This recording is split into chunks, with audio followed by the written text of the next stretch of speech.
It was the night of February 9th, 2004. A dark, icy road cut through the New Hampshire wilderness, snowbanks high on either side.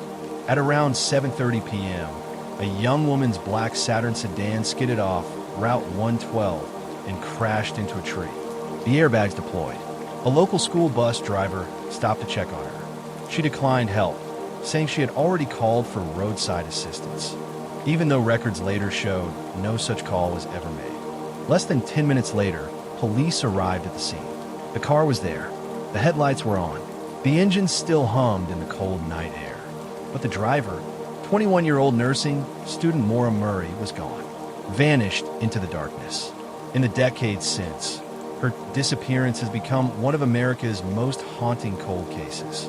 A case filled with unanswered questions, conflicting evidence, and theories that range from tragic accident to abduction to something much stranger.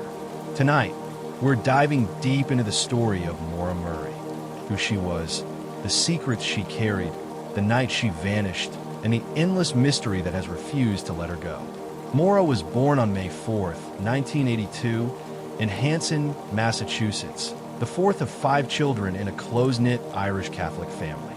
Her father, Fred Murray, was especially close to her, encouraging her academic drive and athletic talent. Maura excelled as a long-distance runner in high school, winning awards and pushing herself beyond her limits. She was described as bright, disciplined, and ambitious.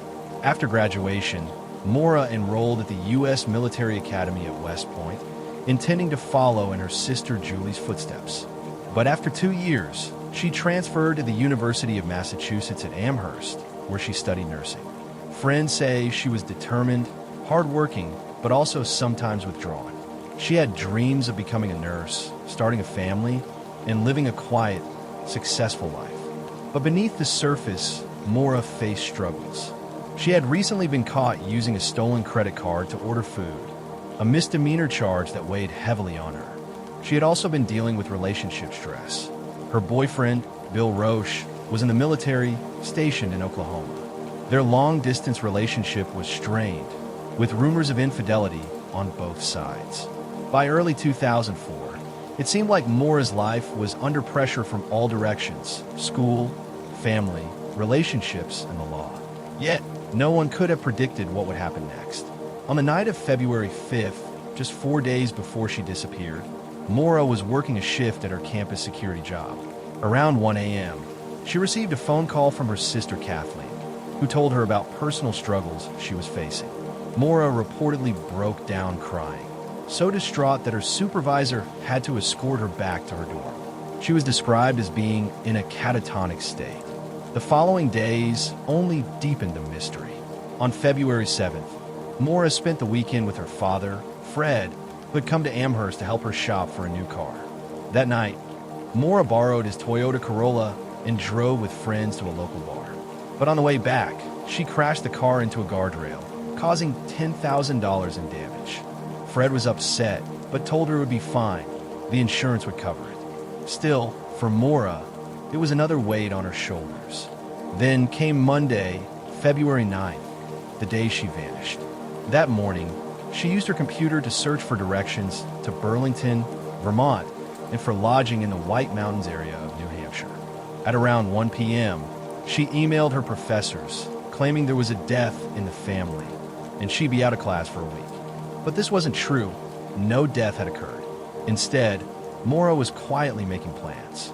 She packed her dorm room belongings into boxes, removed pictures from the walls, and left a note for her boyfriend that hinted at relationship troubles.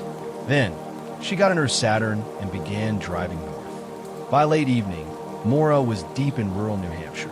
Around 7:30 p.m., her Saturn swerved off Route 112 and struck a tree. The airbags deployed, and the car was no longer drivable. A passing bus driver stopped to help, but Maura insisted she was fine and that she had already called for help. Witnesses say she appeared shaken but uninjured. At 7:46 p.m., police were dispatched to the scene. But by the time they arrived, less than 10 minutes later, Maura was gone. There were no footprints leading into the woods. No blood at the scene. No sign of a struggle. Her backpack, school books, and even a box of wine she had brought with her were still inside the car. It was as if she had simply melted into the night. Some believe Maura wanted to start over. She had packed her belongings, lied to her professors, and driven north, possibly to escape academic pressures and relationship problems. Could she have decided to disappear voluntarily? If so, how has she managed to stay hidden for nearly 20 years? Others suggest Maura may have wandered into the woods after the crash, disoriented and cold. Temperatures were below freezing that night.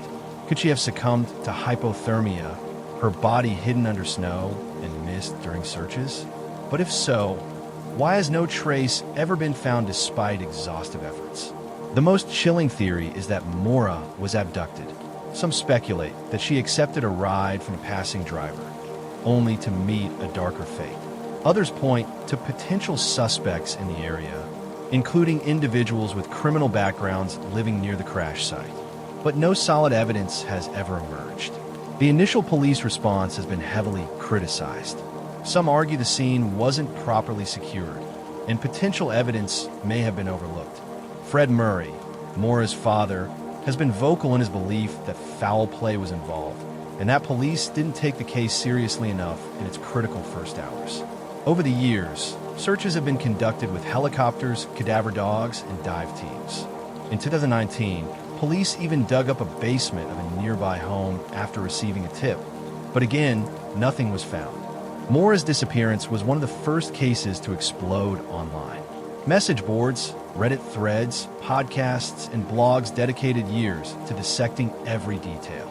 Theories flourished, evidence was crowdsourced, and even amateur sleuths traveled to New Hampshire to investigate on their own. But with so much noise came misinformation, false leads, and finger-pointing, making it harder than ever to separate fact from fiction. Today, Maura's case remains open. In recent years, Oxygen documentaries and true crime podcasts have reignited interest. Advances in DNA and forensic science offer hope, but so far, no major breakthroughs have occurred. Her family continues to push for answers, clinging to the hope that one day they'll know what really happened on Route 112. Maura Murray's disappearance is more than just a cold case. It's a story of a young woman who, for reasons still unknown, drove into the New Hampshire wilderness and vanished. Was she running away? Was she taken? Or is the truth something no one has yet considered? 2 decades later, the questions remain. Somewhere, the answer exists. And until it is found, Maura's shadow will linger over Route 112, a chilling reminder of how quickly someone can vanish and how long a mystery can haunt those left behind.